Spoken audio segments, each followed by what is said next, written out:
Okey, Assalamualaikum semua, salam sejahtera, kembali lagi kepada channel Cikgu Hashim. Okey, so untuk video kali ni, cikgu akan guna close up kamera untuk cikgu tunjukkan macam mana cara-cara untuk melukis gambar rajah sinar untuk cermin. Okey, so jadi tajuk ni dia berada dalam bab yang ke-5 untuk KBSM tingkatan 4. Okey, kalau untuk KSSM tingkatan 4 dia berada pada bab yang ke-6. Okey, bab yang terakhir. Okey. Jadi cikgu lebih suka guna untuk cara ni, okey, untuk cikgu terangkan cermin sebab dia lebih mudah. Okey, kalau cikgu lukis dekat whiteboard mungkin dia akan lukisan dia kurang cantik lah, okey. Sebab untuk melukis gambar rajah sinar ni kita perlukan ketepatan. Okey. Jadi untuk nak memahami pantulan pada cermin cembung dan cermin cekung. Okey, pertama kamu kena faham dulu konsep yang digunakan pada cermin cekung dan cermin cembung. Okey. So jadi kat sini kamu boleh tengok dekat video ni. Okey, so untuk cermin cekung kita kena kenal dulu bentuk cermin cekung. Okey. Jadi bila cermin cekung, bentuk dia adalah seperti ini. Okey, cermin cekung. Okey. So jadi bahagian ni garisan tengah dia. Okey. Jadi bahagian yang boleh memantulkan cahaya adalah di sebelah kiri. Okey, kalau kamu lihat kat sini sebelah kiri ni, bahagian ni yang boleh pantulkan cahaya manakala dekat belakang cermin ataupun belah kanan ni adalah bahagian yang tidak boleh memantulkan cahaya. Okey. Jadi untuk cermin cekung, okey, kita ada kat sini kita tulis sebagai titik fokus dan dekat sini adalah dia punya C ataupun kita panggil pusat. F ni adalah titik fokus ataupun focal point. So C ni adalah pusat kepada cermin cekung ataupun center of curvature. Okey, sebab untuk pengetahuan kamu, cermin cekung dan juga cermin cembung ni dia diperbuat daripada satu sfera. Okey, maksudnya daripada satu sfera tu, sebahagian dia tu bila kita potong sfera tu dia akan membentuk cermin cekung dan juga cermin cembung. Okey, jadi bila kita kata daripada sfera, maksudnya dia ada satu pusat, okey, center. Okay, center of curvature ataupun kita panggil pusat kelengkungan cermin. Okey. So ini adalah titik fokus. Okey.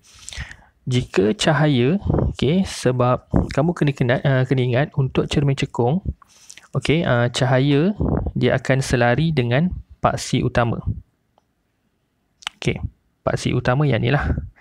Okey, ini kita namakan paksi utama. Okey.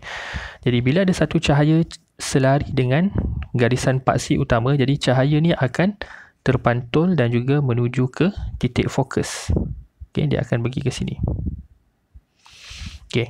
So ni kita panggil cahaya akan terpantul dan menumpu ke titik fokus sebab dia cermin cekung. Okey, maksudnya cahaya dia menumpu. Okey. Kalau cahaya tu selari daripada bahagian bawah, sama juga selari dengan paksi utama. Okey, dan cahaya tu akan menumpu ke titik fokus juga.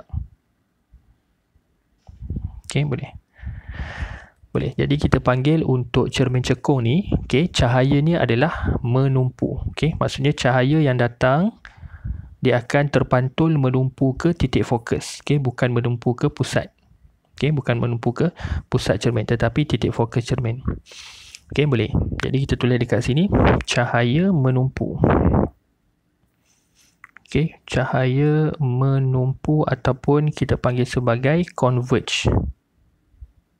Okey, untuk yang belajar DLP bahasa Inggeris. Okey, menumpu tu maksudnya converge. Maksudnya cahaya tu akan tertumpu kepada titik fokus. Okey, ingat, bila kita belajar cermin, fenomena dia adalah pantulan cahaya. Okey, bila cermin pantulan cahaya, bila kanta pembiasan cahaya. Okey, itu asas yang kamu kena betul-betul kuasai. Okey, jangan tertukarlah terbias dengan terpantul. Terbias untuk kanta, terpantul untuk cermin. Okey. Boleh Okey, untuk cermin cembung pula, okey, kita tengok cermin cembung, bentuk dia macam inilah. Okey, dia akan melengkung macam ni. Okey, so ini paksi utama. Okey, ini paksi utama. Okey, jadi cermin cembung yang boleh terpantul sama jugalah bahagian belah kiri ni. Okey, bahagian belah kanan ni tak boleh terpantul. Okey, sebab tu biasa dalam buku teks ataupun buku rujukan dia akan buat garisan yang ni lah, garisan lorikan ni. Okey, lorikan ni menunjukkan bahawa tempat tu, kawasan situ ataupun belah situ tidak boleh, cahaya tidak boleh dipantulkan dekat sebelah yang dilorek tu. Okey, jadi sama juga dalam cermin cembung kita ada, sama je, kita ada titik fokus dan juga pusat, okey, center of curvature, pusat kelengkungan. Okey, kenapa cikgu lukis belah sini? Okey, sebenarnya dia belah belah kiri ni pun ada juga, tapi kita tak pakai sangat untuk cermin cembung. Okey, nanti kita tengok macam mana, kenapa Okey, so sama je, cahaya selari dengan paksi utama. Okey, cahaya selari. Okey, kemudian bila terkena cermin cembung, cahaya tu akan terpantul. Sama je, cermin cekung pun dia terpantul, cermin cembung dia terpantul. Okey, cuma kali ni dia akan mencapah. Okey, jadi mencapah dia tu dia akan jadi macam ni. Boleh, ini kita namakan dia mencapah. Dia mencapah dari titik fokus. Kalau yang ni menumpu ke titik fokus. Okey, menumpu ke titik fokus. Yang ni mencapah dari titik fokus. Okey, kalau daripada bawah pula, okey, cahaya yang datang selari dengan paksi utama. Okey, sama juga dia akan terpantul mencapah dari titik fokus. Okey, yang ni kena buat putus-putus. Dan kat sini sambung je. Okey, boleh.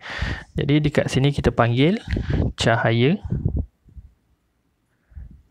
mencapah. Okey, ataupun diverge. Okey, boleh.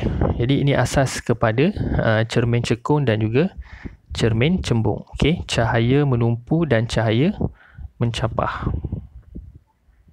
Okey, boleh. Okey, jadi yang penting kamu kena ingat bentuk cermin cembung dengan cermin cekung ni. Okey, cermin cekung cahaya menumpu, cermin cembung cahaya mencapah. Okey, kalau kata kamu confuse, okey, ataupun kamu boleh tertukar dua tu, kamu ingat macam sudu. Okey, sudu kan. Okey, kalau sudu, bahagian yang dalam sudu tu, okey, katalah cikgu lukis kat sini katalah ni sudu kita. Kan, cikgu lukis sudu yang biasa je lah. Okey, jadi bahagian di sini kita akan panggil sebagai cekung. Bahagian belakang sudu kita akan tulis cembung. Okey, cekung ataupun concave. Cembung adalah convex. Okey, boleh. Katalah kalau kamu tertukar dua tu kan. Okey, tak pasti mana satu cembung, mana satu cekung, kamu ingat pada sudu. Okey, bahagian sudu tempat yang kita letak nasi ataupun kita nak letak sup ke apa tu. Okey, dalam bahagian sudu tempat kita letak makanan tu, itu adalah bahagian cekung ataupun concave. Belakang dia adalah cembung ataupun convex. Okey, tapi kamu kena ingatlah, bila sudu ni dia lebih kepada cermin. Okey, kanta kita akan masuk nanti. Okey, boleh. So ini untuk video pengenalan dulu macam mana kamu nak bezakan cermin cekung dan juga cermin cembung. Okey, boleh.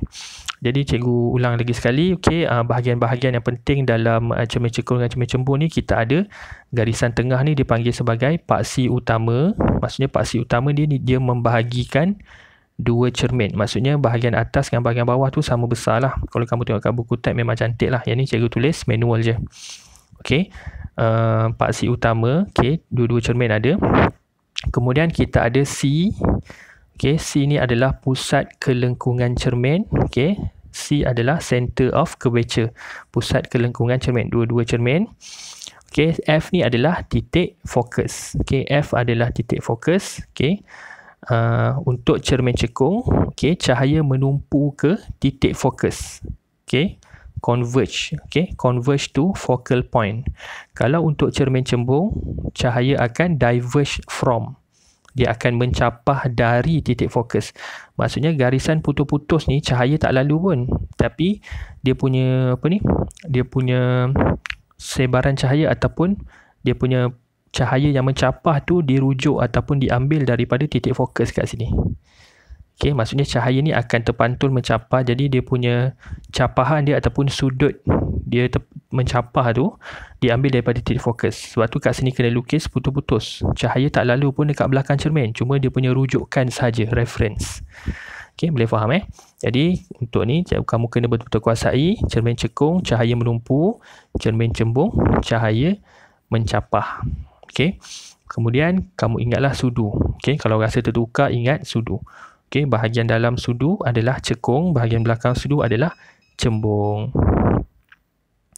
Okey, so itu saja untuk video pengenalan ni. Okey, nanti seterusnya cikgu akan ajak untuk melukis untuk gambar rajah sinap pula. Okey, so jumpa lagi dalam video akan datang. Terima kasih.